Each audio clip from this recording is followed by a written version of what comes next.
भारत का संस्कृत को बचाने के लिए, भारत का संस्कृत का प्रचार प्रसार करने के लिए प्रत्येक गांव में, प्रत्येक वार्ड में, प्रत्येक मोहल्ले में, प्रत्येक सोसाइटी क्षेत्र में एक मंदिर का निर्माण करना आवश्यक है। तो दोस्तों, आज का वीडियो शुरू करने से आप लोगों को बता दूं कि हमारे कंधे पर जो जातीय तिरंगा का जो एक गमछा देख रहे हैं, ये गमछा हमको कल जो 15 अगस्त था यानी इंडिपेंडेंस डे, तो उसी उत्सव के दौरान हमको एक दोस्त ने गिफ्ट किया था। तो हाँ, हर गली मोहल्ले में हम एक मंदिर का निर्माण के बारे में बता रहे थे। तो मंदिर ना हमारे धार्मिक केंद्र है और रिलीजन सेंटर है। मंदिर हमारा अध्यात्म केंद्र है, स्पिरिचुअल सेंटर है। मंदिर हमारा कम्युनिकेशन का सेंटर है, संचार का केंद्र है। और मंदिर हमारा शक्ति के केंद्र है, एनर्जी सेंटर है, पावर सेंटर है। इसीलिए प्रत्येक गांव, प्रत्येक वार्ड, प्रत्येक हाउसिंग सोसाइटी में एक मंदिर का निर्माण करना आवश्यक है। मंदिर में विश्व बंधु सिखाया जाता है, मंदिर में नारी तू नारायण सिखाया जाता है, मंदिर में महिला और पुरुष एक समान है ये सिखाया जाता है, मंदिर में शांता, समरसता और समानता सिखाया जाता है, मंदिर में विश्व बंधु सिखाया जाता है, मंदिर में सबका साथ सबका विकास सिखाया जाता है, मंदिर में धर्म की जय हो और अधर्म की नाश हो, प्राणियों में सद्भावना हो और विश्व का कल्याण हो, ये सिखाया जाता है। और एक बात बता दूं, मंदिर में वेद पुराण का चर्चा होता है, मंदिर में रामायण गीता का चर्चा होता है और मंदिर में उपनिषद की चर्चा होती है। तो एक तरीके से आप देखिए कि मंदिर में भारत का संस्कृत के बारे में प्रचार प्रसार होता है और मंदिर में एक पॉजिटिव एनर्जी होता है और मंदिर जाने से नेगेटिव जो एनर्जी है वो ख़त्म हो जाता है। मंदिर जाने से आपके दिमाग में जो उल्टा सीधा चलता है वो ख़त्म हो जाता है। मंदिर जाने से जो अवसाद आज के डेट में देखे होंगे बच्चों के माइंड में बहुत ज़्यादा तेज़ी से फैल रहा है, वो डिप्रेशन बढ़ रहा है, तो डिप्रेशन खत्म हो सकता है। इसीलिए प्रतिदिन मंदिर सुबह या शाम जरूर जाना चाहिए। खास तरीके से जिस दिन आरती हो या घंटा बज रहा हो मंदिर में, उस दिन आपको जरूर जाना चाहिए।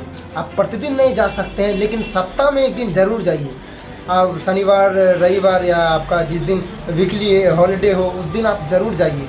और जिस दिन मंदिर जाए अकेले मत जाए। जिस दिन मंदिर जाइएगा अपने परिवार के साथ जाइएगा, सामूहिक रूप से जाएं और मंदिर में कम से कम सामूहिक रूप से इकट्ठा होकर यज्ञ करें। इसमें से क्या होगा, पुरुष पुरुष एक दूसरे के साथ मिलेंगे, बातचीत करेंगे, महिला महिला के साथ मिलेंगे, बातचीत करेंगे, बच्चे बच्चे के साथ मिलेंगे, बातचीत करेंगे। तो इसी बहाने में आपके परिवार का दायरा बढ़ेगा, आपका जान पहचान का दायरा बढ़ेगा, आपका संगठित होने का दायरा बढ़ेगा और दुख सुख पे वहाँ चर्चा भी हो सकता है। तो एक तरीके से मंदिर जो है ना हमारे संस्कृत का अभिन्न हिस्सा है और संस्कृत को बढ़ाने के लिए मंदिर पे वहाँ मंदिर निर्माण करना आवश्यक है। जहाँ मठ मंदिर नहीं है वहाँ मठ मंदिर बनाइए और जहाँ मठ मंदिर है तो वहाँ आप लोग जरूर जाइए, लेकिन अकेले मत जाइए। पत्नी के साथ जाइए, माता पिता के साथ जाइए, बच्चों के साथ जाइए, लेकिन अकेले मत जाइए। प्रतिदिन नहीं जा सकते हैं, सुबह जाइए या शाम को जाइए या सप्ताह में एक दिन जाइए, लेकिन सप्ताह में एक दिन तो जाइए, कोशिश तो करिए और घर में हवन करना शुरू करिए। अगर घर में हवन नहीं कर सकते हैं तो मंदिर में तो हवन शुरू कीजिए। तो इसीलिए मैं बार बार निवेदन कर रहा हूँ कि जब तक भारत के अंदर मठ मंदिर हर गाँव में थे तब तक भारत गुलाम नहीं था। जब तक मठ मंदिरों में प्रभुत्व बना हुआ था, मठ मंदिरों में लोग सामूहिक तरीके से इकट्ठा हो रहे थे, तब तक भारत बहुत ही आगे बढ़ रहा था। हमारा जीडीपी 40% था। जब तक हमारे भारत के अंदर बिजनेस मॉडल था वो मठ मंदिरों में आधारित था। ऐसे जैसे हम गुलामी का तरफ आए, मठ मंदिर हमारा खत्म होता चला गया और वैसे वैसे आप देख लीजिए कि हम लगातार पतन की ओर जाते रहे और संस्कृत हमारा पतन की ओर जाता रहा। क्योंकि आजकल आप देख लीजिए कि नशा का कारोबार बहुत तेज़ी से फैल रहा है और बच्चों में अलग अलग प्रकार का समस्या आ रहा है, मानसिक विकार पैदा हो रहा है, अश्लीलता बहुत ज़्यादा बढ़ रहा है। उसके पीछे एक कारण है, हम धीरे धीरे मठ मंदिर से दूर हो गए। घर में 2 घंटा टीवी देखते हैं, 3 घंटा मोबाइल देखते हैं, लेकिन आधे घंटे के लिए कभी मंदिर नहीं जाते हैं। और घर में रिटायर लोग जो कि घर में बैठा हुआ है, कुछ नहीं कर रहा है, फिर भी आधा घंटा के लिए मंदिर नहीं जाता है। और बच्चे 3-3 घंटा तक गेम खेल रहा है लेकिन मंदिर नहीं जा रहा है। और महिला घर में टीवी देख रहा है तो बातें कर रहा है, हर प्रकार का चर्चा करता है, लेकिन आधे घंटे के लिए मंदिर नहीं जाता है। अपने जीवन में अगर प्रतिदिन थोड़ा सा समय निकाल दें मंदिर के लिए, और अगर बहुत बिजी शेड्यूल है, आपको 13-14 घंटा ड्यूटी करना है, टाइम ही नहीं मिल रहा है, तो कम से कम सप्ताह में तो एक दिन जाइए।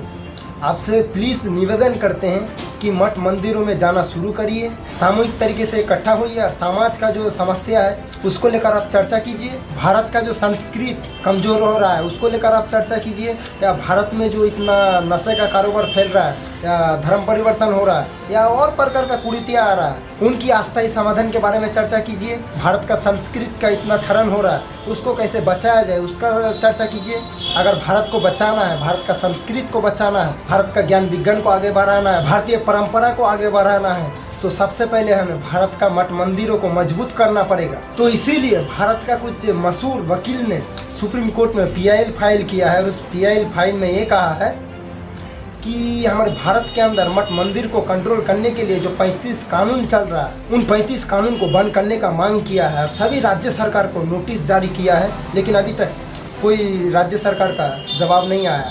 4 लाख मठ मंदिर सरकार के कंट्रोल में है, और उस PIL में ये कहा है कि 4 लाख मठ मंदिर अगर सरकार के कंट्रोल से फ्री हो जाए तो 4 लाख गौशाला बन सकता है। 4 लाख अगर मठ मंदिर फ्री हो जाए तो 4 लाख यज्ञशाला बन सकता है, और यदि अगर 4 लाख मठ मंदिर सरकार के कंट्रोल से फ्री हो जाए तो 4 लाख आयुर्वेदा सेंटर बन सकते हैं, और 4 लाख मठ मंदिर अगर सरकार के कंट्रोल से फ्री हो जाए तो 4 लाख विवाहशाला बन सकते हैं जहां लोग अगर विवाह करेंगे, और 4 लाख मठ मंदिर अगर सरकार के कंट्रोल से फ्री हो जाए तो 4 लाख व्यायामशाला बन सकते हैं। 4 लाख मठ मंदिर अगर फ्री हो जाए तो 4 लाख गुरुकुल बन सकते हैं, और 4 लाख मठ मंदिर अगर सरकार के कंट्रोल से फ्री हो जाए तो 4 लाख हमारे स्पिरिचुअल सेंटर या एनर्जी सेंटर या पावर सेंटर या कम्युनिकेशन सेंटर बन सकता है।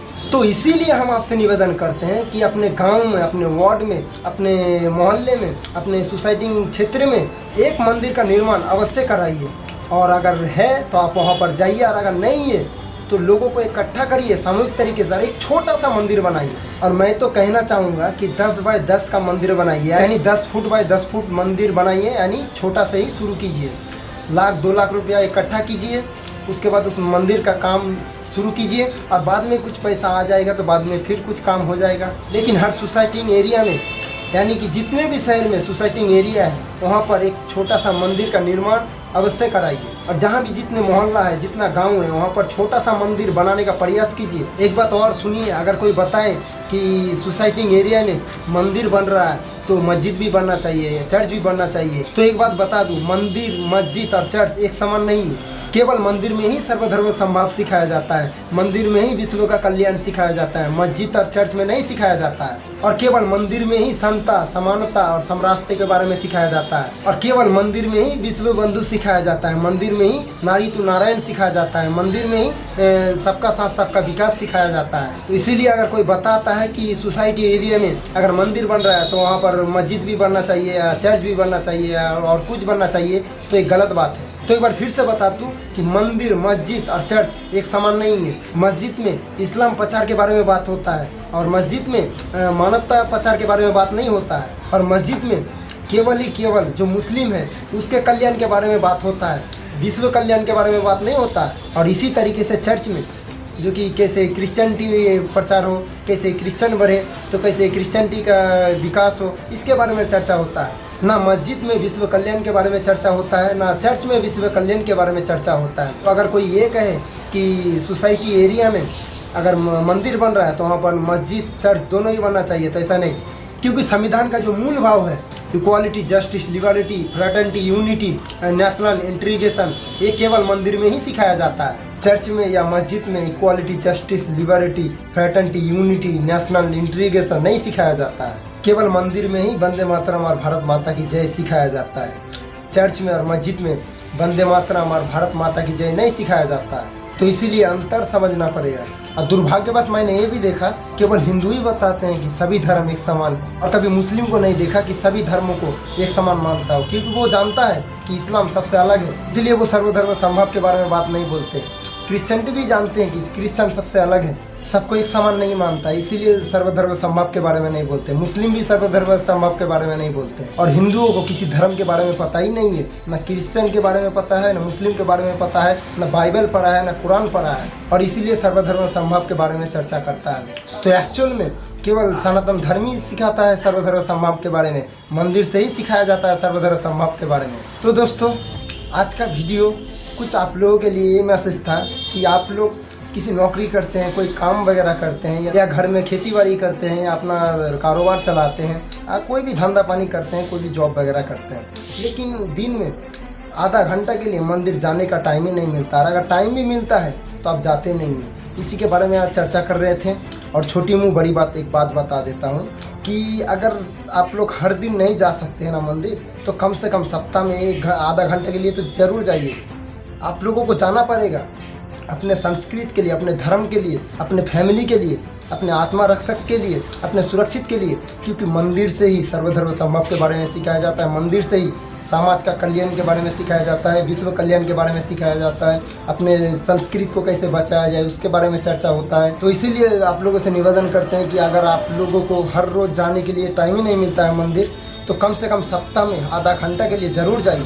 और दोस्तों, हर गली, हर मोहल्ले, हर सोसाइटी क्षेत्र में अगर मंदिर नहीं है, वहाँ मंदिर का निर्माण कीजिए। और अगर है तो वहाँ जाइए, वहाँ जाकर बातें करिए, सामूहिक तरीके से 10 लोग 20 लोग इकट्ठा होकर समाज के बारे में चर्चा कीजिए। और दोस्तों, एक बात बताए थे इस वीडियो के दौरान कि हमारे मठ मंदिरों को कंट्रोल करने के लिए जो ये कानून चल रहा है, इंडोमेंट एक्ट, यानी कि 1872 में अंग्रेज ने बनाया था, तो इस कानून को ख़त्म करने का मांग कीजिए, यानी कि इस कानून को हटाइए।